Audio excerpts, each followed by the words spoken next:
This is the lesson for parallel lines and proportional parts in triangles. Our objective is to find the missing parts of a triangle using triangle proportionality. Our theorem tells us if a line is parallel to one side of the triangle, be this line in the middle here, it intersects the other two sides of two distinct points, then it separates these sides into segments of proportional length. So if we extend this line that is intersecting the other two sides, we can set up a proportion using the side lengths CB and the side length BA, and then we have CD and the side length DE. In our previous unit, we actually have done this, and when we did it, this is how we set up our proportion. That is demonstrated in the example in the bottom left. We have the top part of the left side over the bottom part of the left side is equal to the top part of the right side over the bottom part of the right side. So that is the proportion that we used in the previous unit. Now we're going to talk about some other proportions that can also be made. We have been discussing triangle similarity, and you can see that there are two triangles in this picture. One of the triangles is CBD, and our other triangle is triangle CAE. And then we have spent the last couple days proving that those two triangles are similar, meaning all the angles are congruent and the sides are proportional. So because this is true, we can now set up more proportions. If I'm looking at the side of my big triangle, it has the side CA and the side CE. So this means we can set up a proportion using the sides. That's what this first top one in the top left corner is saying. The side of the small triangle on the left side over the side of the larger triangle on the left side is equal to the side of the smaller triangle on the right side, CD, over the side of the larger triangle, CE. We are not going to spend time proving these proportions. We're just going to now be able to set them up and use them. So instead of thinking of them as two triangles, sometimes we think of this as the part is on the top and then the whole side is on the bottom. So I took a part, the top part, over the whole side. I'm thinking of my big triangle, and then a part over the whole side. So let's look at some other ones that we can also write. This one now is I'm looking at the bottom part of my left-hand side over the whole side of the left-hand side. So that has to be equal to the bottom part of the right side over the whole part of the right side. Then we're going to compare the bottom part of the left-hand side with the bottom part of the right-hand side. That's the BA and the DE. And compare that to the whole side of the left side over the whole side of the right-hand side. So again, this just shows you different ways in which you can set up your proportions when we're dealing with a triangle and a parallel line that intersects the two sides. Let's now apply this. Our first example, I see the two parallel lines, and I'm going to take the one in the middle and extend it. This is going to help me set up my ratios that I can set equal to each other and make a proportion. So x over 1 equals 8 over 2. And then we are going to cross multiply and solve for x. This gives us 2x equals 8. And so solving for x, we get x is equal to 4. Example 2. Again, we have two parallel lines. I'll extend the one that's in the middle. And that will help me set up my ratios so that I can make a proportion. X plus 1 over x is equal to 6 over 4. Now we just have to cross multiply and solve for x. So we get 6 times x equals 2, 4 times that quantity, x plus 1. You want to be sure that you're multiplying 4 by both the x and the 1. Let's distribute. We get 6x is equal to 4x plus 4. Solving for x, we're going to subtract 4x from both sides. That gives us 2x is equal to 4. And then dividing by 2, we get that x is equal to 2.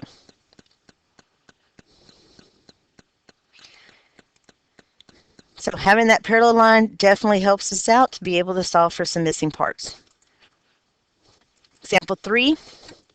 In this picture, we have the parallel line is now going upward to the right. If it helps you, you can always turn it so that you can set it up however you want to. I apologize, I'm going to turn it back the way I had it before. And just extend that line that is in the middle. And I still see I have my proportions, or my ratios that I can set up as a proportion. So let's finish the problem though, because I see I have two unknowns, an x and a y, and the information that they give me is that RT is equal to 10. So RT is this entire side is equal to 10. And if my top part is equal to 6, that means the bottom part has to be equal to 4, because added together they must equal to 10. So this tells me y is equal to 4. Now I can set up my ratios in order to solve for x. So I'm going to do 6 over 4 is equal to, and since I took the 6, directly across from it must be the 9 on top, which means the 2x minus 1 must be on bottom. So now we're going to cross multiply and solve for x. This is 6 times 2x minus 1, that quantity, and 4 times 9. Distribute your 6, gives us 12x minus 6 equals 2. 9 times 4 is 36. Let's solve for x. We're going to add 6 to both sides to get the x by itself. This gives us 12x is equal to 42. And then divide both sides by 12. And we'll get that 42 divided by 12 is 3.5. This is a great example that shows it is okay to have a decimal as an answer.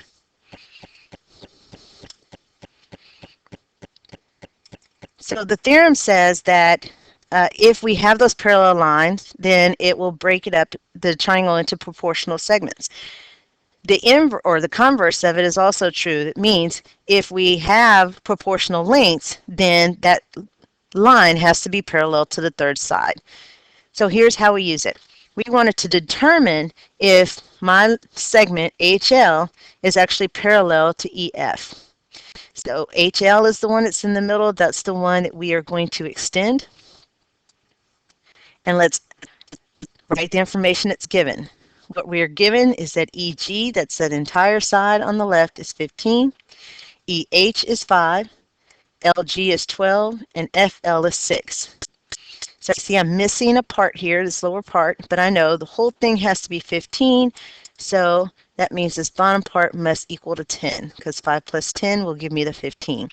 I now have my ratios that I can set equal to each other and set up a proportion. 5 over 10, is that equal to 6 over 12? If these are parallel, then those must be equal to each other. And I have a couple ways I can do that. I can cross multiply and see if we come up with the same answer. And sure enough, we do. 5 times 12 is 60, and 10 times 6 is 60. So this is a yes. Or I could just reduce those fractions. 5 over 10 is 1/2, and 6 over 12 is 1/2. They have a common ratio, which tells me that yes, then these two segments are parallel. So yes, my segment HL is parallel to EF. Example 5, we now want to find the value of x so that DE is parallel to CB. So if they are parallel, that means the triangle parts must be proportional. So let's check it out.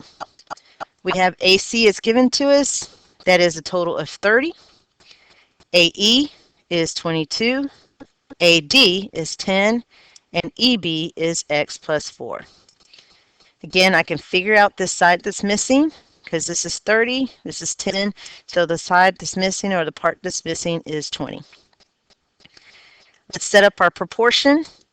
And how we set proportion as we start it, they can be various different ways, but the way that I'm going to choose is this time I'm going to put the 20 on top and the 10 on the bottom. So here's my ratio, but the 20 is on top. So if I want to make it a proportion, I got to use, on top has to be the x plus 4, and on bottom has to be the 22. So now we can cross multiply.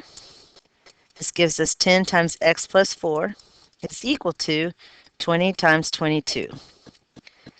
Let's distribute the 10 to both pieces. This is 10x plus 40 is equal to 440. We'll subtract 40 from both sides and get 10x is equal to 400. And then divide both sides by 10, and that gives us x is equal to 40. So to ensure that these two lines are parallel, to make the sides proportional or our parts proportional, x must be equal to 40.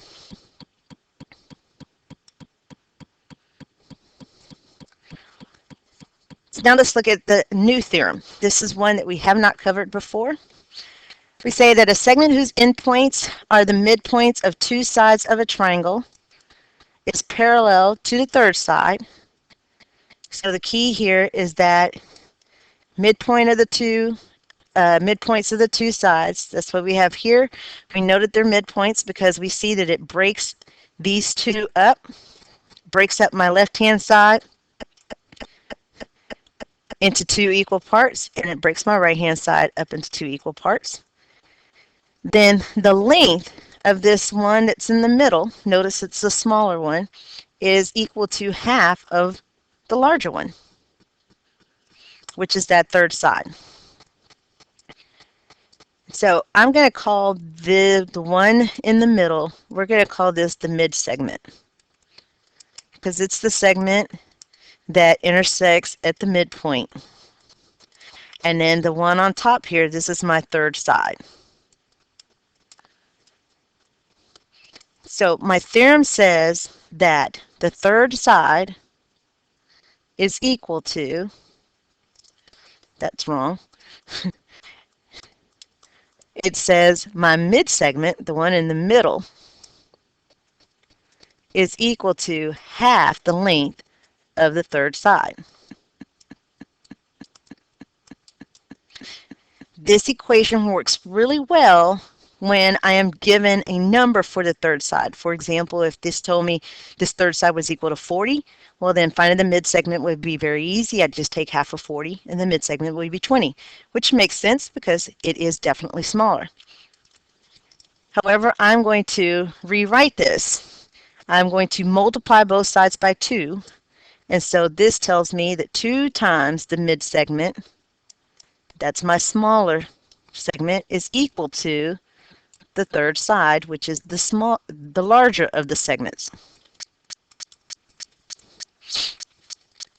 Or I can read it as the third side is equal to 2 times the mid-segment, however you want to think of it. So the third side, which is the larger one, is equal to twice the smaller one, which makes sense. I have to multiply my smaller one by 2 in order to reach the bigger one. Writing the equation this way helps me when I have variables that are given for that third side, and that way I don't have to deal with having fractions. So in this case, the third side is x plus 11, and that's going to be equal to 2 times my mid-segment, 4x minus 5.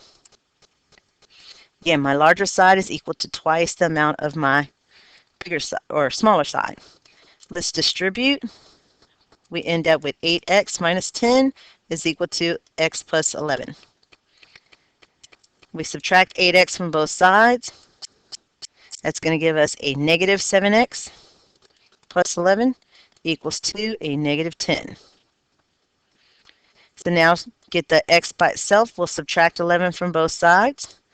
And when I subtract 11 from both sides, I end up with a negative 21. So divide both sides by a negative 7, and that gives me x is equal to a positive 3.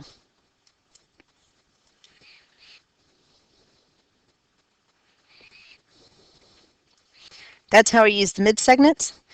The other thing that helps us with the mid-segments is knowing that it separates our sides into two equal parts.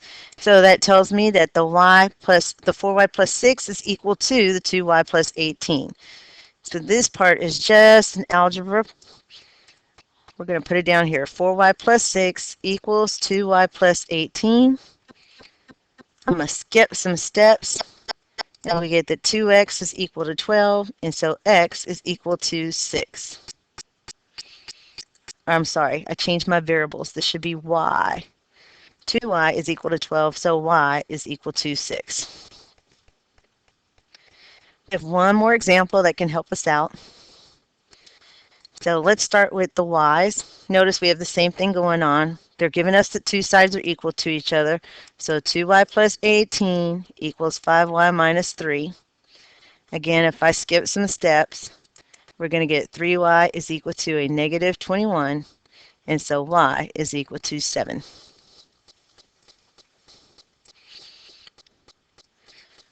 And last but not least, I notice we're dealing with the mid-segment and the larger side.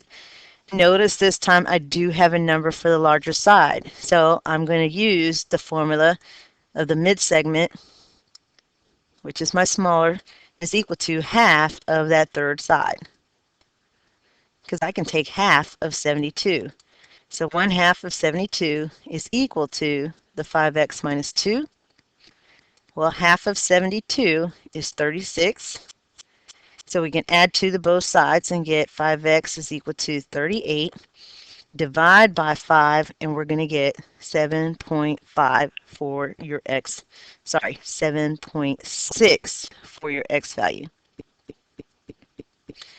And just to prove that both ways work, again, I could also say that 2 times my mid-segment, or 2 times the smallest side, has to be equal to the larger side, which is the third segment.